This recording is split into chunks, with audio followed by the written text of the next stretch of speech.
सभी को नमस्कार। मैं doctor Umesh, associate professor in Goldfield college of education, Faridabad. आज का हमारा डिस्कशन का टॉपिक है अधिगम असमर्थता, लर्निंग डिसेबिलिटी। ये बीएड सेकेंड ईयर का पेपर 3 है और नाम है समावेशी विद्यालय का सृजन, creating an inclusive education. And today's topic is learning disability या अधिगम अक्षमता। लर्निंग डिसेबिलिटी 2 शब्दों से मिलकर बना है, अधिगम और अक्षमता। अधिगम और लर्निंग एंड डिसेबिलिटी। अधिगम का मतलब होता है लर्निंग या सीखने से, अक्षमता का मतलब है दैट इज डिसेबिलिटी या क्षमता के अभाव या क्षमता की अनुपस्थिति से। तो इसलिए लर्निंग डिसेबिलिटी का तात्पर्य सीखने की क्षमता या योग्यता की कमी से है। इसमें सीखने में कठिनाइयों को समझने के लिए हमें बच्चे की सीखने की क्रिया को प्रभावित करने वाले कारकों का आकलन करना चाहिए और प्रभावी अधिगम के लिए, इफेक्टिव लर्निंग के लिए एक मजबूत, अभिप्रेरण, सकारात्मक आत्मीय छवि और उचित अध्ययन के जो तरीके हैं और रणनीतियां, स्ट्रेटजीज और आवश्यक शर्तें, इनको जो है फॉलो करना चाहिए। लर्निंग डिसेबिलिटी या अधिगम अक्षमता पद का सर्वप्रथम प्रयोग 1663 में सैमुअल क्रिक ने किया था और तब उसने कहा था, क्या कहा था कि जो लर्निंग डिसेबिलिटी वह क्या है उसके बारे में उन्होंने बताया था क्रिक ने कि अधिगम असमर्थता वाणी, भाषा, पठन, स्पेलिंग, लिखने या गणित की एक या अधिक प्रक्रियाओं का विलंबित विकास है जो संभवतः सेरिब्रल अकार्य परकता के कारण या संवेगात्मक या व्यवहारात्मक विचलन के परिणाम स्वरूप होता है, न कि मानसिक मंदता, संवेदनहीनता, सांस्कृतिक या निर्देशनात्मक कारकों से। Learning disability refers to a retardation, disorder or delayed development in one or more of the processes of speech, language, reading, spelling, writing or arithmetic resulting from a possible cerebral dysfunction and or emotional or behavioral disturbance and not from mental retardation, sensory deprivation, cultural or instructional factors। ये definition दी थी क्रिक ने 1963 में। तो यदि हम देखें तो America में विकसित फेडरल परिभाषा के अनुसार विशिष्ट अधिगम अक्षमता को लिखित एवं मौखिक भाषा के प्रयोग एवं समझने में शामिल एक या अधिक मूल मनोवैज्ञानिक प्रक्रिया में विकृति जो व्यक्ति के सोच, वाक, पठन, लेखन एवं अंकगणितीय गणना को पूर्ण या आंशिक रूप से प्रभावित करता है के रूप में परिभाषित किया जा सकता है, जिसके अंतर्गत इंद्रिय जनित विकलांगता, मस्तिष्क क्षति, अल्पतम सामान्य दिमागी प्रक्रिया, डिसलेक्सिया एवं विकासात्मक बच्चाघात आदि शामिल हैं। इसके अंतर्गत वैसे बालक नहीं सम्मिलित किए जाते हैं जो दृष्टि, श्रवण या गामक विकलांगता, संवेगात्मक विक्षोभ, मानसिक मंदता, आर्थिक या सामाजिक या आर्थिक दोष के परिणामतः अधिगम संबंधी समस्या से पीड़ित हैं। यह डेफिनेशन है फेडरल रजिस्ट्रेशन 1977 की। तो इस तरह से 1994 में अमेरिका की अधिगम अक्षमता की राष्ट्रीय संयुक्त समिति the national joint committee on learning disabilities ने अधिगम अक्षमता को परिभाषित करते हुए कहा है कि अधिगम अक्षमता, लर्निंग डिसेबिलिटी, एक सामान्य पद है जो मानव में अनुमानतः केंद्रिका तंत्रिका तंत्र CNS सेंट्रल नर्वस सिस्टम के सुचारू रूप से नहीं कार्य करने के कारण उत्पन्न आंतरिक विकृतियों के समूह, जिसके में बोलने, स्पीच हो गया, सुनने, लिसनिंग, पढ़ने, लिखने, तर्क करने या गणितीय क्षमता के प्रयोग में कठिनाई शामिल होती है, को दर्शाता है। जीवन के किसी भी पड़ाव पर यह उत्पन्न हो सकता है। हालांकि अधिगम अक्षमता अन्य प्रकार की अक्षमताओं जैसे कि संवेदी अक्षमता, मानसिक मंदता, गंभीर संवेगात्मक विक्षोभ या सांस्कृतिक भिन्नता, अनुपयुक्तता या अपर्याप्त अनुदेशन के प्रभाव के कारण होता है, लेकिन ये दशाएं अधिगम अक्षमता को प्रत्यक्षतः प्रभावित नहीं करती हैं। तो इस तरह से ये कुछ डेफिनेशंस थी। अब जो है रेड्डी, रमात और कुशमा 2003 ने लर्निंग डिसेबिलिटी के क्षेत्र में के विकास को 3 चरणों में विभाजित किया है। सबसे पहला है आपका फाउंडेशन काल या प्रारंभिक काल, दूसरा है ट्रांजिशन पीरियड या रूपांतरण काल, तीसरा है रिकॉग्निशन पीरियड या स्थापन काल। तो इन 3 कालों में जो है अलग अलग उसको विभाजित किया गया है। 60 के दशक के मध्य में अधिगम अक्षमता से संबंधित कठिनाई को सामूहिक रूप से पहचान की प्राप्ति हुई। इस काल में ही सैमुअल क्रिक ने 1963 में अधिगम अक्षमता लर्निंग डिसेबिलिटी शब्द को प्रतिपादित किया था। 60 के दशक के बाद इस क्षेत्र में अनेक विकासात्मक कार्य किए गए और विश्व शिक्षा में अधिगम अक्षमता एक बड़े उप क्षेत्र के रूप में प्रतिस्थापित हुई है। तो इस तरह से हम देखते हैं कि अलग अलग इसके वो जो है आपके 3 पीरियड हो गए, 3 समय हो गए। तो अब हम देखते हैं कि यदि हम लर्निंग डिसेबिलिटी की बात करें या अधिगम अक्षमता की प्रति के बारे में बात करें, तो इससे यह स्पष्ट होता है कि अधिगम अक्षमता आंतरिक होती है। This is not external, this is an internal. और यह स्थायी स्वरूप होता है, परमानेंट होता है, अर्थात वह व्यक्ति विशेष में आजीवन विद्यमान रहता है। यह कोई एक विकृति नहीं बल्कि विकृतियों का एक विषम समूह है। इस समस्या से ग्रसित व्यक्तियों में कई प्रकार के व्यवहार और विशेषताएं पाई जाती हैं। हालांकि यह समस्या जो है सेंट्रल नर्वस सिस्टम केंद्रीय तंत्रिका तंत्र की कार्य विरूपता से संबंधित है, अतः यह एक जैविक समस्या है। It is a biological problem.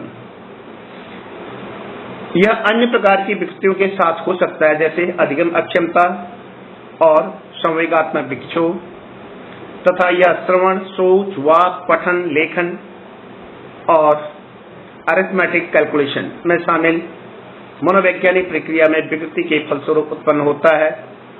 इसलिए यह एक मनोवैज्ञानिक या साइकोलॉजिक प्रॉब्लम भी है। मनोवैज्ञानिक प्रॉब्लम भी है। जो इस तरह के बच्चे होते हैं, लर्निंग डिसेबल्ड चिल्ड्रन जिसे कहते हैं, उनके कुछ लक्षण होते हैं। उन लक्षणों में जैसे बिना सोचे विचारे कार्य कर लेना, एटिकेट कंडक्ट नहीं करना, अप्रोप्रिएट आचरण नहीं करना है, और निर्णय लेने की क्षमता का अभाव रहता है। अपने के प्रति, स्वयं के प्रति वो लापरवाह रहते हैं और अपने लक्ष्य से विचलित रहते हैं। जो बाहर से जो है ध्वनि है या कोई दृश्य चीजें हैं, उनके प्रति उनका आकर्षण रहता है, लेकिन अपनी लर्निंग या अपने पठन में उनका ध्यान केंद्रित नहीं रहता है। ये भावात्मक रूप से अस्थिर रहते हैं, इमोशनली इमैच्योर जिसे कहते हैं, और हमेशा शांत रहते हैं, स्थिर रहते हैं, या सामान्य से ज्यादा सक्रिय होते हैं। जो भी और क्रियाएं हैं उनमें बाधक होते हैं, कार्य करने की गति मंद होती है, और को करिकुलर एक्टिविटीज पाठ्य समग्र आगामी क्रियाओं में शामिल नहीं होते हैं, और बिना बाह्य हस्तक्षेप के अन्य गतियों में भाग लेने में असमर्थ होना। और इनमें एक बहुत बड़ा दोष है जिसे प्रत्यक्षीकरण संबंधी दोष कहते हैं। तो इस तरह से ये जो है आपका इनके कुछ लक्षण हैं। कि जो लर्निंग डिसेबल्ड चिल्ड्रन हैं उनके क्या क्या लक्षण हैं, क्या क्या विशेषताएं हैं। अब हम देखते हैं कि जो लर्निंग डिसेबल्ड हैं वह कितने प्रकार के हो सकते हैं। लर्निंग डिसेबल्ड या अधिगम अक्षमता एक बृहद प्रकार की, और इसको कई भागों में हम विभेद कर सकते हैं, लेकिन इसका जो प्रमुख रूप से जो डिस्टिंग्विश किया है या डिस्क्रिमिनेशन किया है ब्रिटिश कोलंबिया 2011 एवं ब्रिटेन के शिक्षा मंत्रालय द्वारा प्रकाशित पुस्तक supporting students with learning disabilities a guide for teachers में दिया गया है कि लर्निंग डिसेबल्ड चिल्ड्रन की जो कैटेगरी है वो 10 तरह की हो सकती है। पहला है आपका डिसलेक्सिया, अर्थात डिसलेक्सिया का मतलब है जिन बच्चों में पढ़ने संबंधी विकार हैं, पढ़ने लिखने में जिनको दिक्कत है, पढ़ने लिखने में नहीं, पढ़ने में डिसलेक्सिया। दूसरा है आपका डिस्ग्राफिया, जिसको लिखने में समस्या है, लेखन संबंधी विकार कहते हैं। अगला है डिसकैलकुलिया, जिसको मैथमेटिकल कैलकुलेशन में दिक्कत होती है, उनके साइन या चिन्ह को समझने में, फार्मूला को लगाने में, इसलिए इसको गणितीय कौशल संबंधी विकार भी कहते हैं। अगला है डिस्फेसिया, जिन बच्चों को बोलने में दिक्कत होती है, कठिनाई महसूस करते हैं बोलने में, तो इसलिए इसको वाक क्षमता संबंधी विकार कहते हैं। अगला है आपका डिस्पेक्सिया, वे बच्चे जो कोई चित्र नहीं बना सकते हैं या चित्र बनाने में उनको मुसीबत होती है, तो इस तरह से इसे लेखन एवं चित्रांकन संबंधी विकार कहते हैं। छठा है डिसऑर्थोग्राफिया, वर्तनी संबंधी विकार कि किस तरह से जो वर्तनी का प्रयोग करना है।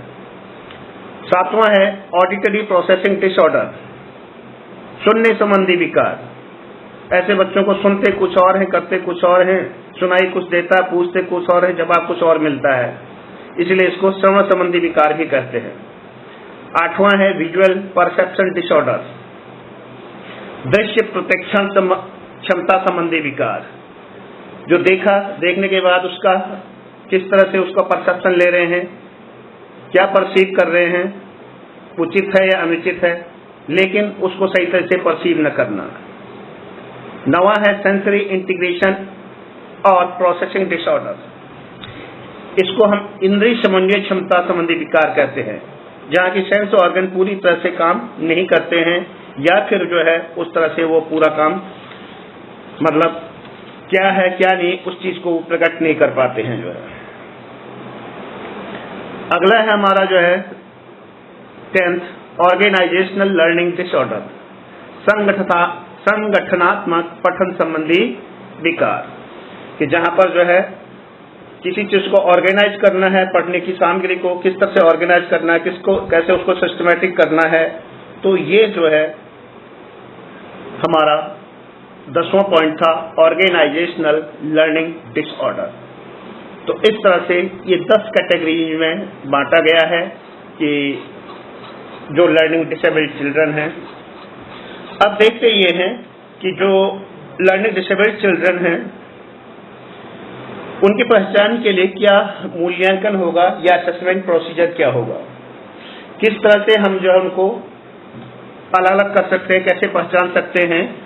तो उसके लिए हमारे पास 2 तरह के जो है मूल्यांकन है।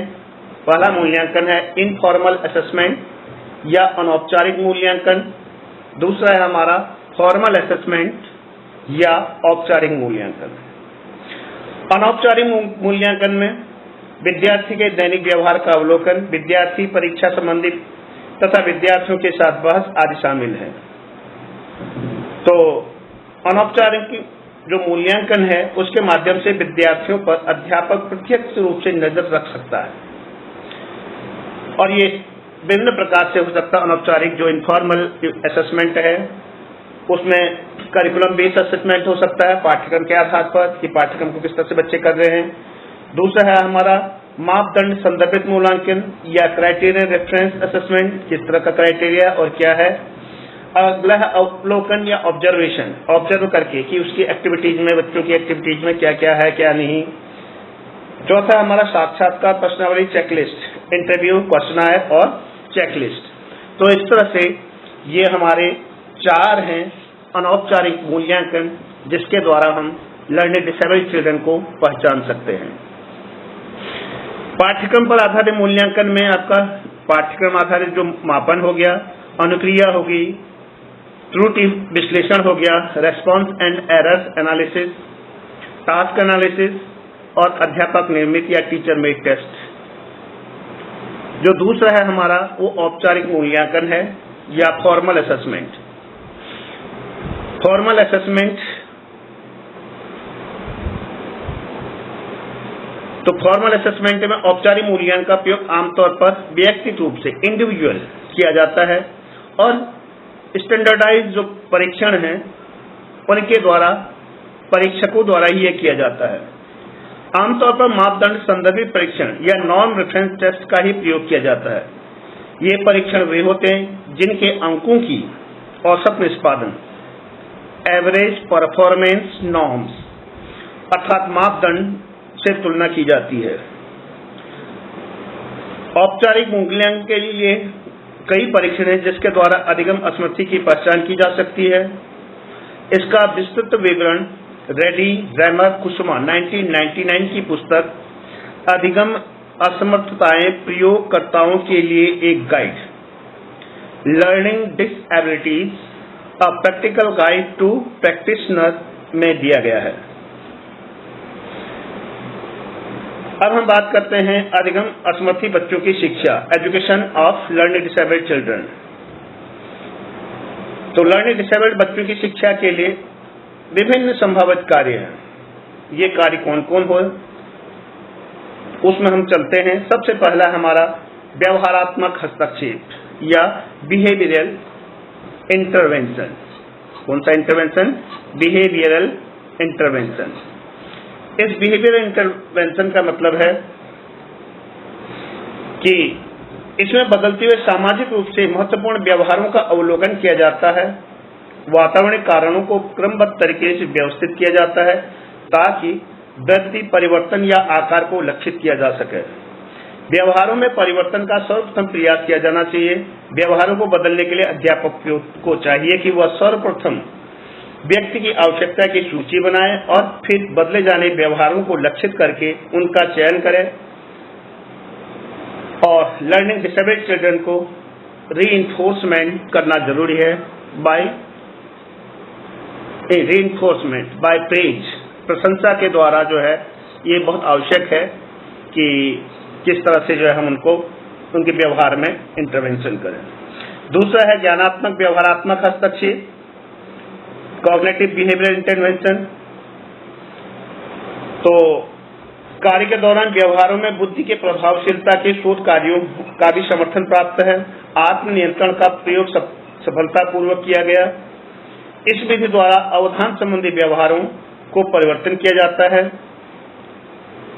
सेल्फ मॉनिटरिंग विधि स्वयं के व्यवहारों का बार बार मूल्यांकन करने की योग्यता ताकि उसमें सकारात्मक परिवर्तन आ पाए। अगला है चिकित्सा आधारित हस्तक्षेप, मेडिकली बेस्ड इंटरवेंशन, कि किस तरह से जो है क्या समस्या है, उस समस्या के लिए क्या उसका निदान है।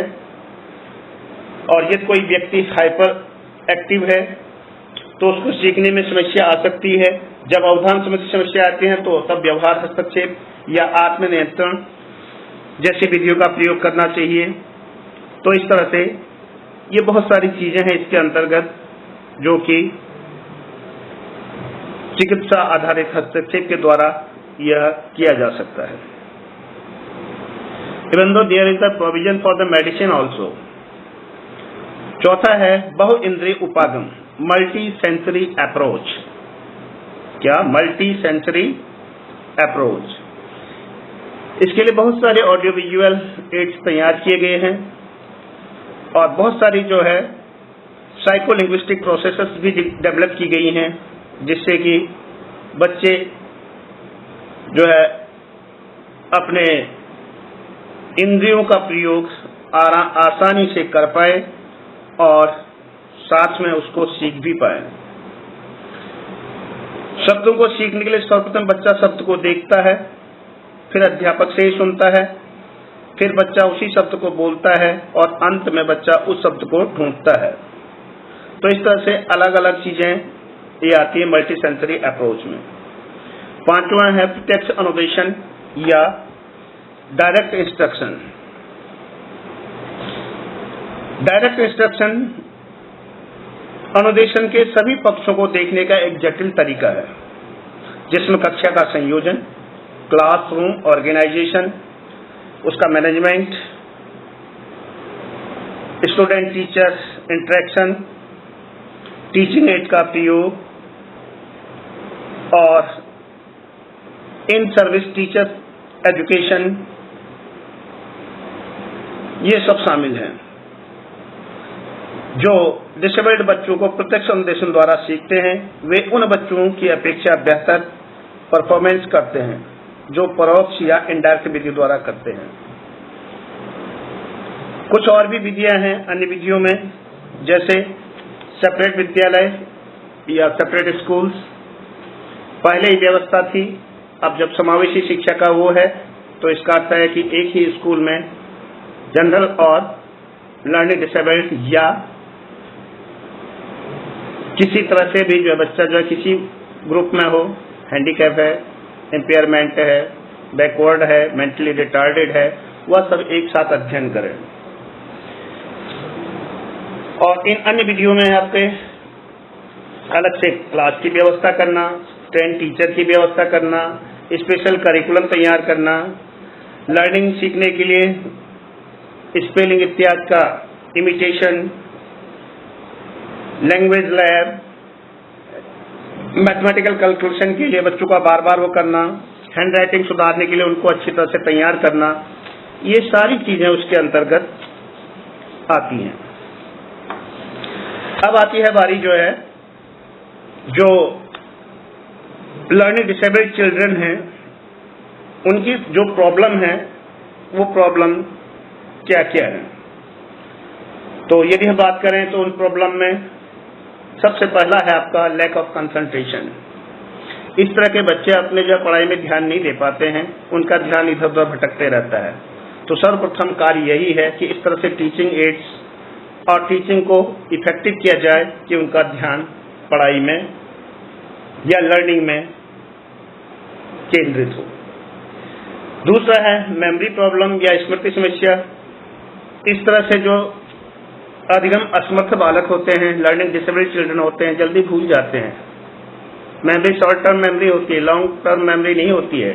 तो इसलिए यह आवश्यक है कि उनको इस तरह से जो कुछ अध्ययन सामग्री प्रदान की जाए जिससे कि वह अपने दिमाग में अच्छी तरह से रख पाए। उसके लिए ऑडियो विजुअल एड्स का प्रयोग और साथ में इंटरेस्टिंग टीचिंग एड्स का प्रयोग और बार बार उसको दोहराना, जहां कमजोरी है उसको पूरा करना। तीसरा है रीडिंग प्रॉब्लम या वाचन समस्या।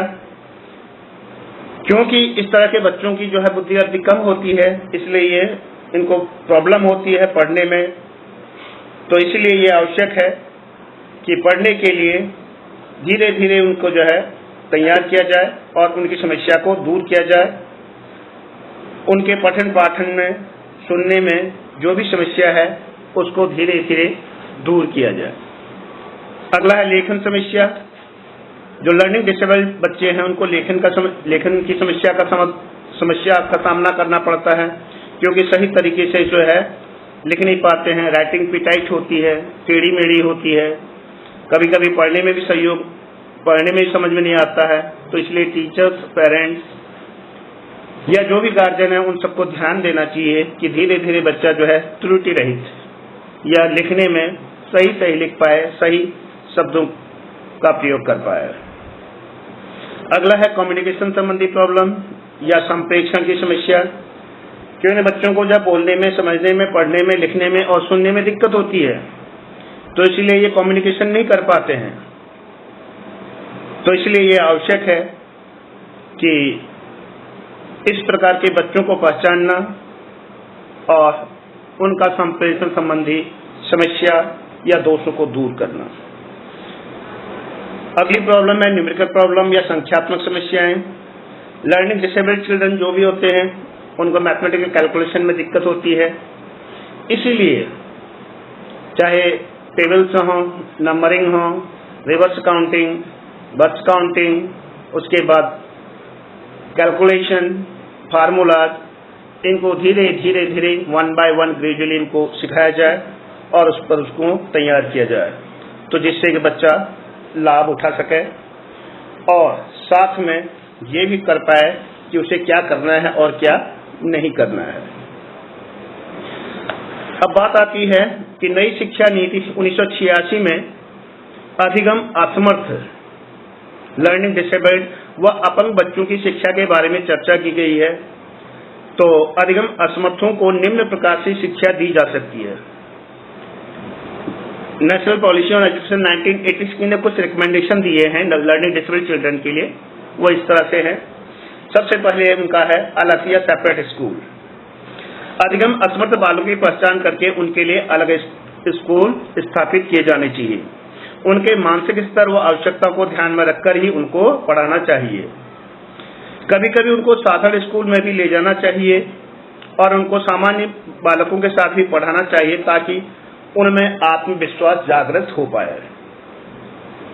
दूसरा है अलग कक्षाएं, सेपरेट स्कूल्स, क्योंकि यदि बच्चे जो है सामान्य बच्चों के साथ नहीं चल पा रहे हैं तो इसलिए उनके लिए अलग से जो है कक्षा हो। उनको विद्यालय की सांस्कृतिक और सामाजिक गतिविधियों में भी शामिल होने के लिए प्रेरित करना चाहिए। तीसरा है प्रशिक्षण प्राप्त अध्यापक, ट्रेन टीचर्स। एक नॉर्मल बच्चे को पढ़ाने के लिए कोई भी टीचर जो है काम हो सकता है, लेकिन लर्निंग डिसेबल्ड चिल्ड्रन के लिए ट्रेन टीचर का होना जरूरी है और उस ट्रेन टीचर को ज्ञान होना चाहिए कि बच्चे में किस तरह की लर्निंग डिसेबिलिटी है, related to speech, reading, writing, dyscalculia, dysgraphia या क्या, ये सारी चीजें जो है। अगला है पर्यावरण संबंधी। तो पर्यावरण का प्रभाव हमारे जीवन प्रत्यक्ष या अप्रत्यक्ष रूप से अवश्य पड़ता है। घर, विद्यालय तथा समाज के पर्यावरण भी अधिगम असमर्थ बालकों पर प्रभाव डालते हैं। तो इसीलिए इस तरह के जो लर्निंग डिसेबल्ड चिल्ड्रन हैं उनको बात बात पर डांटना नहीं चाहिए, डिमोरलाइज नहीं करना, उनके मोरल को अपलिफ्ट करना है और उनका दृष्टिकोण, एटीट्यूड जो है वह पॉजिटिव रखना है और इसके लिए उनको प्रशंसा करना, उनमें आत्मविश्वास को जगाना, चाहे घर हो या परिवार हो या विद्यालय हो या समाज हो, हर जगह। पांचवा पॉइंट जो दिया नेशनल पॉलिसी ऑन एजुकेशन 1986 ने लर्निंग डिसेबल्ड बच्चों के लिए, वह है पाठ्यक्रम, करिकुलम। तो नेशनल पॉलिसी ऑन एजुकेशन 1986 ने क्या कहा कि करिकुलम के बारे में बालकों को विद्यालय की गतिविधियों में भाग लेने के लिए प्रेरित करना चाहिए। उनको पढ़ाते समय अधिक से अधिक दृश्य शब्द सामग्री, audio visual aids, television, projector, model आदि का प्रयोग करना चाहिए। इनके प्रयोग से बालकों को विषय वस्तु समझने में आसानी होती है। अध्यापकों को चाहिए कि वह विषय वस्तु को सरल से जटिल की ओर, from easy to difficult, from simple to complex की ओर चाहें, जिससे कि जो है बच्चा जो है आसानी सीख जाए और जो मुख्य बातें हैं उनको बीच बीच में जो है दोहराते जाना है। पढ़ाने के समय अलग अलग चौक का प्रयोग किया जाए। फिगर बनाना है, चित्र बनाना है तो अलग कलर, रेड, ब्लू, ग्रीन, अलग अलग उस तरह से जो है, इस तरह से। अगला था स्पेलिंग संबंधी रिकमेंडेशन या वर्तनी। अधिगम असमर्थ बालक स्पेलिंग गलत लिखते हैं तथा वे लिखने में भी कमजोर होते हैं। इस प्रकार के बालकों के लिए वर्कबुक का प्रयोग करना चाहिए। बालकों से शब्दों का बार बार उच्चारण करवाना चाहिए। बालकों के किताब से ऊंची आवाज में पढ़वाना चाहिए। सातवां पॉइंट अरिथमेटिक या गणित से संबंधित दिया है कि इस तरह के जो लर्निंग डिसेबल्ड चिल्ड्रन होते हैं वो मैथमेटिक्स में कमजोर होते हैं, तो इसलिए उनके लिए वर्कबुक, पहाड़े इत्यादि करने के लिए छपी छपाई जो है किताबें हों और छोटे बच्चों के लिए खिलौने इत्यादि हों, जिनके कारण वह जोड़ना, घटाना, गुणा, भाग आसानी से सीख सकें और चिन्हों के लिए भी उनके साथ उनको जो है चिन्ह जो है दिए जाएं। अगला है हमारा हस्तलेख हैंड राइटिंग। जो लर्निंग डिसेबिलिटी चिल्ड्रन होते हैं उनके हैंड राइटिंग पर विशेष ध्यान देना चाहिए। उनको सीधा बैठाना, पेन या पेंसिल को पकड़ने का ढंग सही हो, कॉपी में लिखने का ढंग सही हो, और हस्तलेख, सुलेख, वर्कबुक, स्लेट, और साथ साथ में अक्षर की लंबाई चौड़ाई का भी एक बार विशेष ध्यान दे देना चाहिए। 9वां पॉइंट दिया अध्यापक की भूमिका, role of the teacher. This is one of the most important. अधिगम असमर्थों की शिक्षा में अध्यापक एक महत्वपूर्ण भूमिका निभाता है। सामान्य बालक के साथ साथ पढ़ाई में उसको कई प्रकार की परेशानियों का सामना करना पड़ता है। प्रत्येक बालक की समस्या अलग अलग होती है, क्योंकि सभी का मानसिक स्तर एक समान नहीं होता। क्लास हमेशा हेटेरोजेनस होती है। इस तरह से प्रत्येक बालक पर व्यक्तिगत ध्यान देने की आवश्यकता होती है। अध्यापक को चाहिए कि वह इस प्रकार के बालकों को कक्षा में होने वाली गतिविधियों के लिए प्रेरित करें और उनको इनाम, शाबाशी भी दें। इनकी समस्याओं को दूर करने के लिए अध्यापक को चाहिए कि वह उनके माँ बाप से भी बराबर संपर्क बनाए रखे। तो इस तरह से जो है यह लर्निंग डिसेबल्ड बच्चों के बारे में ये एक थोड़ा सा जो है जो संक्षिप्त रूप से कि लर्निंग डिसेबल्ड चिल्ड्रन क्या हैं, इनके क्या समस्याएं हो सकती हैं और क्या क्या जो है कितने तरह की होती है और इसके कारण क्या क्या हो सकते हैं। नेशनल पॉलिसी ऑन एजुकेशन 1986 ने इस तरह के बच्चों के लिए क्या कहा है। तो ये सारी चीजें आज हमने थोड़ा डिस्कस किया। अब थोड़ा सा हम देखते हैं, लास्ट में एक पॉइंट और है। वो पॉइंट है कि अधिगम असमर्थ या विकलांग बालों की समस्याएं कौन कौन सी हैं। उन समस्याओं में पहला है हमारा सामाजिक समस्या या सोशल प्रॉब्लम। सोशल प्रॉब्लम में वह समाज के साथ समायोजित नहीं कर पाते हैं और समाज के सामाजिक कार्य में हर क्षेत्र में वो असफल होते हैं, अपने आप हीन भावना से देखते हैं, मित्रों की संख्या कम होती है, अपराध प्रवृत्ति के होते हैं, इसलिए वह समाज से अलग रहने लगते हैं। दूसरा है मानसिक समस्याएं। ऐसे बच्चों की बुद्धि सामान्य बच्चों से इनका IQ लेवल कम होता है, इसलिए ये जो है अटेंशन कम देते हैं पढ़ाई पर और इनका जो एकेडमिक अचीवमेंट होता है वो भी अच्छा नहीं होता है। इसलिए इनमें हीन भावना उत्पन्न हो जाती है या इन्फीरियोरिटी कॉम्प्लेक्स इनमें उत्पन्न हो जाता है, इसीलिए ये अपने आप को असुरक्षित महसूस करते हैं। तीसरा है संवेगात्मक समस्याएं या इमोशनल प्रॉब्लम। ऐसी बच्चों का जो है बच्चों की इमोशनल मैच्योरिटी नहीं होती, इमोशनली ये इमैच्योर रहते हैं, इसलिए यह निराशाओं में घिरे रहते हैं और निराशाओं में घिरे होने के कारण न इनको स्नेह मिलता है, न इनको प्यार मिलता है, न ही इनको सहानुभूति मिलती है। बार बार की असफलताओं के कारण उनके व्यवहार का संतुलन भी बिगड़ जाता है, इसलिए वह इमोशनली